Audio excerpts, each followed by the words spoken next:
나무야, 나무야. 역사를 배우기보다 역사에서 배워야 합니다. 단종의 유발지 청룡포.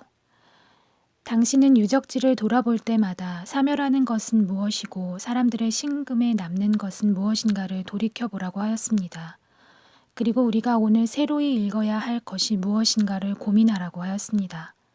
과거를 읽기보다 현재를 읽어야 하며 역사를 배우기보다 역사에서 배워야 하기 때문이라고 하였습니다. 강원도 영월의 청룡포는 강과 산이 절묘하게 조화된 이른바 산수대유의 땅입니다. 남한강 상류의 맑은 물이 유유히 흘러오다 갑자기 물길을 돌려 뼘으로 그린 듯 동그랗게 남겨놓은 솔숲과 백사장이 그림 같습니다. 산과 강이 서로를 아끼며 버타는 자연의 우정이 아름답습니다. 그러나 이곳을 찾는 사람들은 산수의 아름다움보단 단종의 유배와 죽음을 먼저 봅니다. 어린 유배자가 시름을 달래던 소나무가 500년 풍상에 늙어 있고 그리움을 연으로 띄우던 노산대에는 지금도 단종의 한이 서려 있기 때문입니다.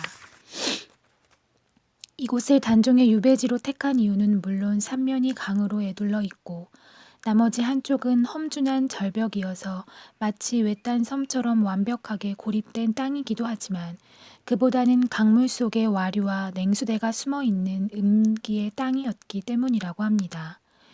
이 음지를 유배지로 고른 그들의 냉혹함이 섬뜩합니다. 자연은 사람을 살리는 데에 이용하는 것이 아니라 사람을 죽이는 데에 이용하는 지식인의 비정한 과학이 두렵습니다. 단종비를 자기 집에 노비로 내려주기를 청탁하던 대신들의 몰인정한 이야기까지 회상되면서 다시 한번 우리의 마음을 싸늘하게 합니다. 어릴 때의 충격은 깊이 각인되는 것인지 단종의 나이 때에 읽었던 소설 단종예사의 기억은 지금도 생생합니다. 지금도 단종의 모습은 그 소설 속에 있는 최후의 모습입니다. 금부도사가 사약을 가지고 내려왔을 때 마침 단종은 집에 없었습니다. 어린 독자였던 나는 단종이 집에 돌아오지 않기를 바라며 얼마나 마음 졸였는지 모릅니다. 그러나 저녁 으스름에 나졸 복득이 활 시위로 목을 졸라 죽인 단종의 시체를 끌고 오고야 합니다. 단종은 국왕이란 칭호가 어울리지 않는 어린이입니다. 상왕이란 칭호는 더욱 그렇습니다. 태어난 지 이틀 만에 어머니마저 세상을 떠난 고아나 다름없었습니다. 어린이를 왕자에 앉히고 끌어내리고 다시 보기를 도모하고 유배와 죽음으로 몰아갔습니다. 세조의 왕권 찬탈은 흔히 부도덕한 것으로 매도되고 단종 보기를 모의하다 주륙당한 집현전 학사들은 선왕의 고명을 받든 충절의 사람으로 추모됩니다. 그러나 세조의 주변에 결집한 세력의 사회적 성격은 무엇이며 그처럼 살벌한 상황에도 아랑곳 없이 기어이 보기를 도모했던 집현전 학사들의 충절과 명분은 얼마만큼 정의로운 것인가 하는 의문을 금치 못합니다. 전제 왕권제가 조선시대의 효율적인 정치 체제라거나 의정부 집정제가 보다 민주적 합의제라는 논의도 결과적으로 어느 한쪽에 가담하는 것이란 점에서 그것을 넘어서지 못하기는 마찬가지라고 할 수 있습니다. 해 저무는 청룡포의 화두는 한 어린이의 무고한 죽음입니다. 그리고 정권 쟁탈의 잔혹함입니다. 정은 정이고 권은 균형이라고 하였습니다. 그러나 청룡포에서 바라보는 정치는 결코 그런 것이 아닙니다.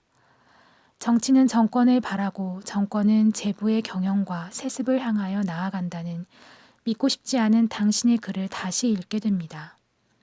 금 없이 권이 설 수 없고 권 없이 금이 재생산될 수 없기 때문에 금권의 야합과 세습, 그것은 고금을 통하여 변함없는 정치적 주제라 하였습니다.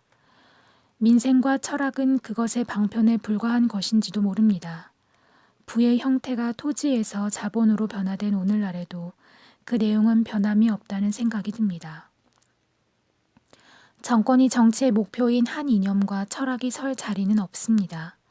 정치는 오로지 단수로 그 우열이 매겨질 뿐입니다. 청룡포는 유괴되고 살해된 한 어린이의 추억에 젖게 합니다. 무고한 백성의 비극을 읽게 합니다. 역사의 응달에 묻힌 단종비, 정순황후의 여생이 더욱 그런 느낌을 안겨줍니다. 궁중에서 추방당한 그녀는 서울 교회의 초막에서 동량과 염색업으로 한 많은 생애를 마칩니다. 그녀의 통곡이 들려오면 마을 여인들도 함께 땅을 치고 가슴을 치며 동정곡을 하였다고 합니다. 핏빛보다 더 진한 자줏빛 물감을 들이며 가난한 한 포기 민초로 사라져갑니다. 동정곡을 하던 수많은 여인들의 마음이나 동강에 버려진 단종의 시체를 수습했던 영월 사람들의 마음을 충절이란 낡은 언어로 명명할 수는 없다고 생각합니다. 그들의 동정은 글자 그대로 그 정이 동일하였기 때문입니다. 같은 설움과 같은 하늘 안고 살아갔던 사람들이었기 때문이라고 생각합니다. 우리에게 남겨진 과제는 단종을 궁중으로부터 이들의 이웃으로 옮겨오는 일인지도 모릅니다. 단종을 정순 왕후의 자리로 옮겨오고 다시 가난한 민초들의 삶 속으로 옮겨오는 일입니다. 단종의 애사를 무고한 백성들의 애사로 재조명하는 일이라고 생각합니다.